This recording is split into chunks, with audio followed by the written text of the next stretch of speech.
Hola, ¿cómo están? Bueno, vamos a analizar unas preguntas que me realizan aquí frente a compraventas. ¿Todos los contratos son iguales o se deben interpretar en el querer de las partes? Hay un principio básico. A falta de esa estipulación expresa, hay que mirar cuál era la intención negocial de las partes.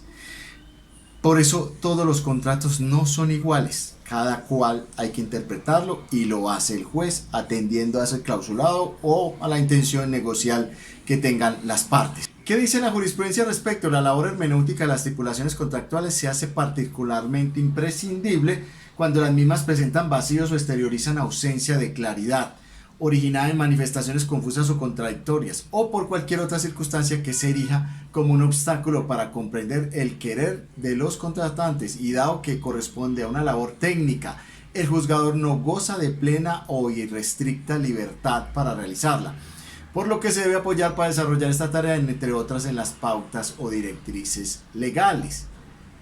En lo atinente a la interpretación de los convenios mercantiles, en virtud de la expresa remisión que para el efecto hace el artículo 822 del Código de Comercio, a los principios que gobiernan la formación de los contratos y obligaciones de derecho civil, procede la aplicación de las reglas a que se refieren los artículos 16, 18 y siguientes del Código Civil, sin excluir la incidencia que en dicha actividad cumplen los principios consagrados por la legislación mercantil aplicables a las obligaciones en general. Por ejemplo, la consensualidad, ¿cierto?, la presunción de solidaridad, el abuso del derecho, la buena fe entre los contratantes, entre otros. ¿Quién dice esto? Corte Suprema de Justicia, Sala de Casación Civil.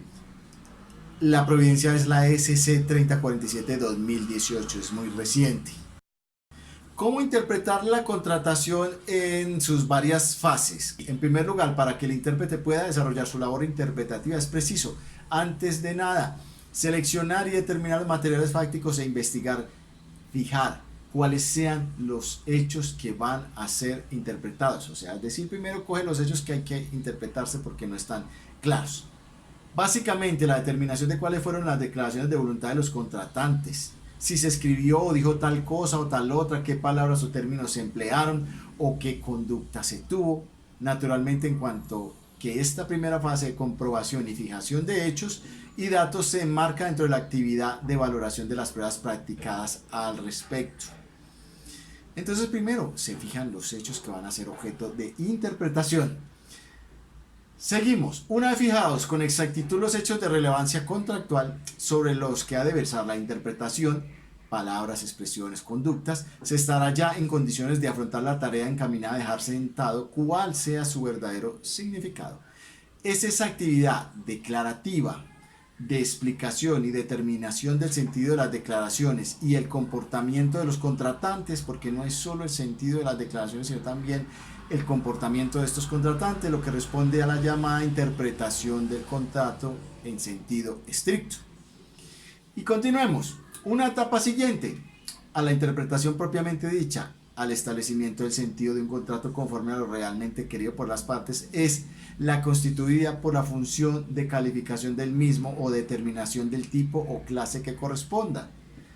En cualquier caso, y partiendo de que la calificación consiste en determinar la naturaleza del contrato que se interpreta, en insertar lo acordado por las partes dentro de los esquemas contractuales típicos predispuestos por el legislador, o en apreciar qué es un convenio atípico, innominado o mixto, no acomodado exactamente a ninguno de los tipos legales.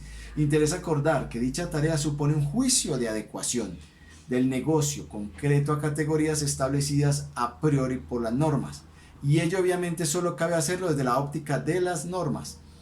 Después de haberse esclarecido el recto significado de las declaraciones de voluntad de las partes mediante la labor interpretativa propiamente dicha, y una vez efectuado a través de la calificación jurídica del contrato el oportuno contraste entre su contenido real y las correspondientes determinaciones del ordenamiento, puede suceder, no obstante, que las previsiones de los contratantes sean incompatibles con normas jurídicas imperativas o que simplemente no basten para encontrar una solución adecuada al conflicto del que se trate.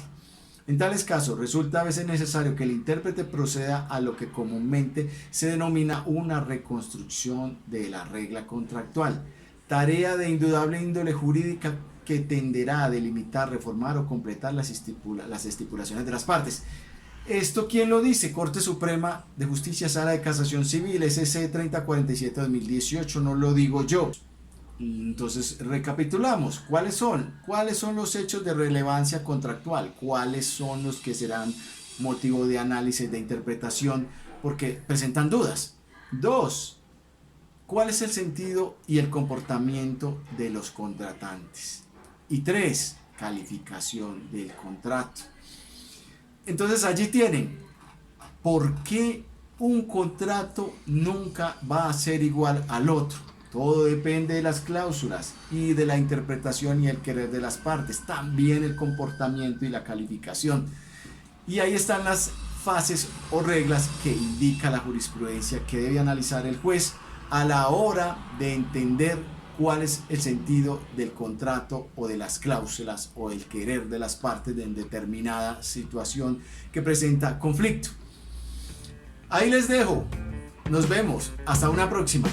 Cualquier cosa que necesiten respecto a contratación, aquí estoy yo con mi equipo. Un saludo. Nos vemos.